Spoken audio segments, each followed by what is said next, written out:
Hello viewers, இன்னைக்கு பார்க்க போறது One Piece episode 1164 part 2.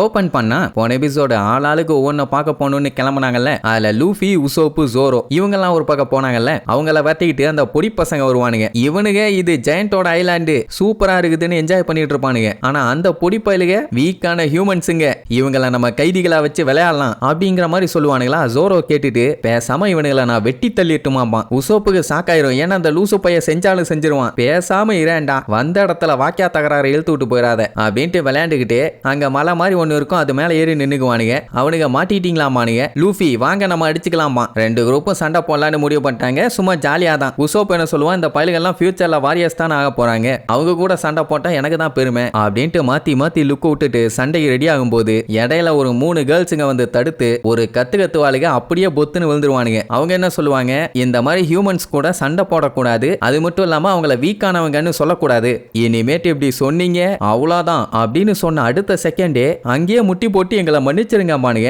நம்ம ஆளுகளுக்கு தூக்கி வாரி போடும், என்ன இவ்வளவு வீக்கா இருக்கானுங்கன்னு ஜோரோக்கே டவுட் ஆயிருச்சு. வாரியர்ஸோட வில்லேஜை சேர்ந்த பொடி பயலுகளா இவனுங்க இப்படி இருக்கானுங்க. உடனே பின்னாடி இருந்து இன்னும் 2 பயலுக வந்து எங்களை பார்த்து அப்படியெல்லாம் வீக்குன்னு சொல்லாதீங்க அப்படின்ட்டு கடுப்பாயிருவானுங்க. உடனே உசோப்பு, இதெல்லாம் நீங்க பெருசா எடுத்துக்காதீங்க பயலுகளா, நீங்க கூட எங்களை வீக்குன்னு சொல்லிக்கிங்க, ஒரு பிரச்சனையும் இல்லை, நாங்க தான் சண்டைங்கிறத பெரிய விஷயமா பார்ப்போம், ஆனா நீங்கெல்லாம் அப்படி இல்லை, சண்டை போறதெல்லாம் உங்களுக்கு சால்னா தொட்டுட்டு சாப்பிட்ற மாதிரி அப்படி இப்படின்னு பில்டப் பண்ணும்போது அந்த குட்டி பொண்ணுங்க அப்படியே ஷாக்கா பாப்பாங்களா. ஏமா ஏதாச்சும் தப்பா சொல்லிட்டானான்னு கேட்பான். அவங்க 3 பேரும் சரி, இப்ப வந்த 2 பயலும் சரி, நாங்க அதெல்லாம் பண்ண மாட்டோம், அது ரொம்ப ரொம்ப டேஞ்சரும் பானுங்க, அதாவது சண்டை போட மாட்டேன் பானுங்க. ஆட லூசு பயலுகளா, நீங்க தாண்டா ஃபியூச்சர் எல்பர் வாரியர்ஸ், சண்டை போட மாட்டேன்னு சொன்னா இது என்ன அர்த்தம்னு கேட்பான். அவங்க அப்படியே பயந்துகிட்டே நாங்கெல்லாம் வாரியர்ஸ் ஆக மாட்டோம்னு இருவாங்க. உசோப்புக்கு தூக்கி வாரி போடும், என்னடா நடக்குது இங்க, இந்த ஐலாண்டை சேர்ந்தவங்க எல்லாரும் வாரியர்ஸ்னு பார்த்தா இங்க வாண்டுங்களா இருக்குதுங்க ஏன்னு கேட்கும்போது திடீர்னு எங்க இருந்தோ ஒரு வாய்ஸ்ல, அது நல்லாவே இருக்காது, சொல்ல போனா இப்ப இருக்க குழந்தைங்க யாருக்குமே அது பிடிக்கல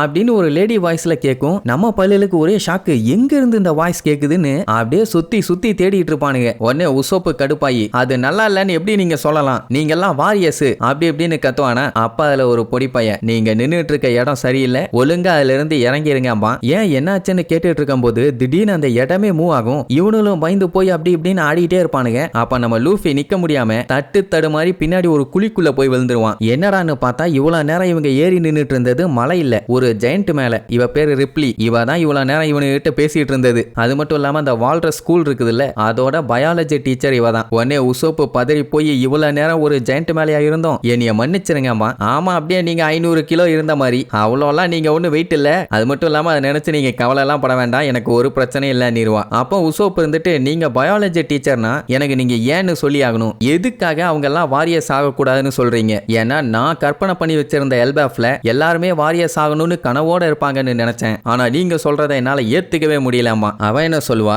எல்பாஃப் வாரியர்ஸ் எல்லாம் இந்த உலகத்தை சூறையாடி எல்லாம் பண்ணதெல்லாம் 100 வருஷத்துக்கு முன்னாடி, இப்ப அதெல்லாம் பண்றதே இல்ல, இன்சல்ட் பண்றது, வைலன்ஸ் பண்றது, கொள்ளை அடிக்கிறது, போர் நடத்துறது, இதெல்லாம் தப்பு, காலம் கொஞ்சம் கொஞ்சமா மாறிட்டு இருக்குது, அதுக்கேத்த மாதிரி தான் நம்மளும் நடந்துக்கணும். எனிவேஸ், இங்க வந்ததுக்காக உங்களை நான் வெல்கம் பண்றேன். சவுல் உங்களை பத்தி எல்லாமே என்கிட்ட சொன்னாரு, நீங்க தானே ஸ்டார் ஹேட்ஸ் என்ன ஒண்ணு. ஆமா, உங்களை மீட் பண்ணதுல சந்தோஷம் பானுங்க. அப்புறம் இவங்க 3 பேர்த்தையும் வரட்டிட்டு வந்தானுங்கள 2 பொடி பயலுக, அவனுங்களை பார்த்து முறைச்சிக்கிட்டே, உங்களை தேவையில்லாம தொல்லை பண்ணிட்டானுங்க, அவனுங்களை நான் பார்த்துக்கிறேன்பா, அவனுக்கு விழுந்தடிச்சு அங்கிருந்து ஓடிடுவானுங்க. அண்ட் அது மட்டும் இல்லாம இந்த பயாலஜி டீச்சருமே நல்லா ஜாலியா தான் பேசுவா. என்ன உசோப்புக்கு தான் ரொம்ப ஃபீலிங் ஆயிருச்சு, எல்பாஃபை சேர்ந்த எல்லாருமே வாரியர்ஸுங்க, தைரியமா தன்னம்பிக்கையா எல்லாம் இறங்கி வேலை பார்ப்பாங்கன்னு நினைச்சான். ஆனா இங்க அப்படியே உல்டாவாயிருச்சு. அப்ப ரிப்ளி அவங்க 2 பேர்த்தையும் தூக்கி வச்சுக்கிட்டு, கிரேட் கிங்கான ஹரால்டு என்ன சொல்லியிருக்காருன்னா, சண்டை போட்டு மண்டை உடையறதை விட அவங்களுக்கு தேவையானதை நாங்களும், எங்களுக்கு தேவையானதை அவங்களும் கொடுத்தாங்கன்னா நாடும் முன்னேறும், நாட்டு மக்களும் முன்னேறுவாங்கம்பா. கிங் ஹரால்டா, அது யாருன்னு ஷாக் ஆகாப்பான். 100 வருஷமா சண்டை போடாம இருக்காங்கல்ல, அதுக்கு காரணமே அவர் தான், இந்த நேஷனையே மாத்தி அமைச்சது. இன்னும் அவருக்கு நிறைய கனவுகள் இருக்குது, ஆனா அது நிறைவேறதுக்குள்ளேயே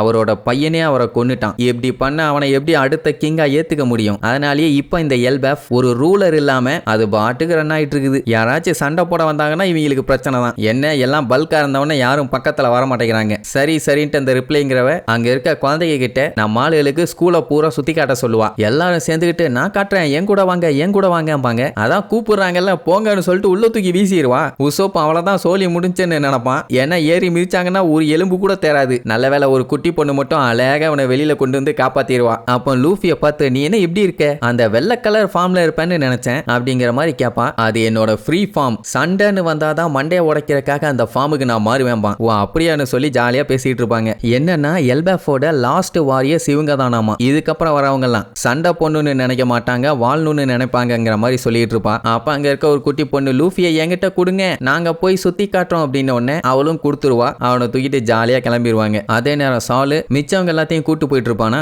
அப்போ நம்ம ராபின்ட்ட ஓஹரால அந்த சம்பவம் நடந்துச்சு. அதுக்கப்புறம் சால் எப்படியோ தட்டு தடுமாறி அவன் உயிரை புடிச்சுக்கிட்டு எல்பேஃப் வந்து சேர்ந்துட்டான். ஆனா அதுக்கப்புறம் அவன் ரொம்பவுமே கவலைப்பட்டிருப்பான். என்னன்னா அந்த புக்கை காப்பாத்துறதுக்காக அங்க இருந்தவங்க எல்லாம் அவங்க உயிரையே விட்டுட்டாங்க. அதனாலேயே அந்த புக்ஸ் எல்லாத்தையும் எப்படியாச்சும் காப்பாத்தணும்னு இவன் என்ன பண்ணிட்டான், ஹைருதீன்ட்ட சொல்லி இங்க இருந்து இவங்க கிளம்பி ஓஹரா போய் அங்க தண்ணிக்குள்ள கடந்த புக்ஸ் எல்லாத்தையுமே கஷ்டப்பட்டு எடுத்து காப்பாத்தி கொண்டு வந்துட்டாங்க. அந்த புக்ஸை தான் இப்ப அந்த லைப்ரரியில வச்சிருக்கான். நேரா கதவுட்ட போய் நின்னுட்டு ஒவ்வொரு புக்ஸுமே ஒவ்வொரு உயிர் மாதிரி இதை காப்பாத்துறதுக்கு தான் அவங்க அவ்வளோ கஷ்டப்பட்டு இருக்காங்க. எனக்கு இந்த புக்ஸ் எல்லாம் பார்க்கும்போது ரொம்ப பெருமையா இருக்கும். நீ ரெடியா ராபின்னு சொல்லிட்டு அப்படியே டோரை ஓபன் பண்ணுவான். அப்படியே காத்தடிக்கும். இவளுக்கு ஓஹரால இருந்த ஒரு ஃபீல் சரின்ட்டு அப்படியே உள்ள போவாளா. திடீர்னு பாத்தீங்கன்னா கையில வச்சிருந்த புக்கு கண்ணா பின்னான்னு அப்படியே கையில இருந்து ஆட ஆரம்பிக்கும். இவளும் எவ்வளவு பிடிக்க ட்ரை பண்ணுவா. வெயிட் அதிகமாகிக்கிட்டே போய் கடைசியில பெரிய புக்காகி அவன் முன்னாடி விழுந்து ஓபன் ஆகும். இவளுக்கு ஒரே ஷாக்கு. ஏன்னா சின்ன புக்கா இருந்தது ஜெயண்ட் புக்கா மாறிடுச்சு. அதுக்கப்புறம் சுத்தி முத்தி எல்லா இடத்தையும் பார்த்துட்டு ஷாக் ஆயிருவா. என்னன்னா தம் கூண்டு இருந்த புக் எல்லாத்தையுமே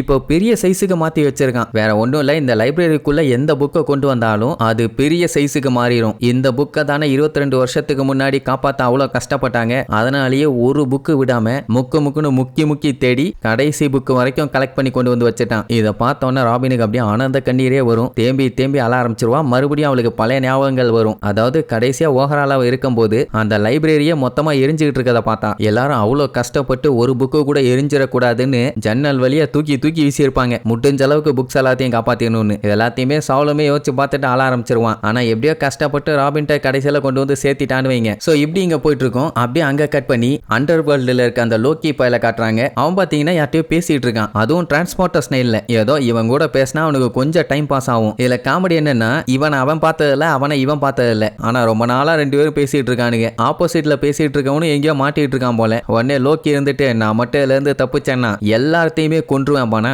அப்ப ஆப்போசிட்ல பேசுறவன் அப்பெல்லாம் சொல்லாதீங்க, அப்பெல்லாம் பண்ணக்கூடாதும்பா. உடனே லோக்கி கடுப்பாயி என்னடா லூசு மாதிரி பேசிட்டு இருக்க, உனக்கு எஸ்கேப் ஆகிற ஆப்பர்ச்சுனிட்டி கிடைச்சதுன்னா நீ தப்பிச்சது மட்டும் இல்லாம உன்னை இந்த நிலைமைக்கு ஆளாக்குன எல்லாத்தையுமே கொன்றணும், இல்லைன்னா மறுபடியும் விரட்டிட்டு வந்து இதே வேலையை தாண்ட அவனுக்கு பண்ணுவானுங்க. லூசு பையில என்ன ஒண்ணு ஓ அப்படியான்னு சொல்லிட்டு பட் ஆனா இப்பெல்லாம் உங்க பேச்சுல ஒரு கைண்ட்னஸ் தெரியுது. எவ்வளவுதான் கத்துனாலும் உங்களுக்குள்ள ஒரு நல்லமை இருக்காங்கிற மாதிரி சொல்லுமா. இப்பெல்லாம் பேசாதரா பேப்பாயில அப்படின்னு பல்ல கடிச்சிட்டு கத்துன்னு கத்துவான். லோக்கி ஆப்போசிட் சைட்ல பேசுறவனை என்னன்னு கூப்பிடுவான்னா ஷாகி. ஆனா ஒண்ணு மட்டும் உறுதியா சொல்லுவான், லோக்கி தப்பிச்சான்னா எல்பிளாஃப்ல இருக்க எல்லாத்தையும் சம்பவம் பண்ணிடுவேன். சோ இப்படி இவன் கொலவெறியில இருக்கான். எனக்கு தெரிஞ்சு லூஃபி தான் இவனை கழட்டி விட்டு பெரிய பஞ்சாயத்து எழுத்து விட போறான்னு நினைக்கிறேன். ஏன்னா மத்தவன் யாரும் இவன் பக்கத்துல போக மாட்டானுங்க. சரி பாப்போம். அதே நேரம் இங்க பார்ட்டி ரெடி பண்றதுக்காக தோரணம் எல்லாம் கட்டி எல்லாம் ரெடி பண்ணியாச்சு. ஆனா லூஃபி மத்தவங்க வரணும்னு சொல்லி எல்லாம் வெயிட்டிங். ஆனா டோரியும் பிராகியும் மட்டும் போர் அடிக்குதுன்னு சரக்கடிச்சுக்கிட்டே இருப்பானுங்க. இப்படி இவங்க என்ஜாய் பண்ணிட்டு இருக்கும்போது திடீர்னு அங்க இருக்க கோட்டைக்குள்ள ஒரு பயங்கரமான ஹாக்கி பவர் ரிலீஸ் ஆகும். அதை யாருமே நோட் பண்ணல.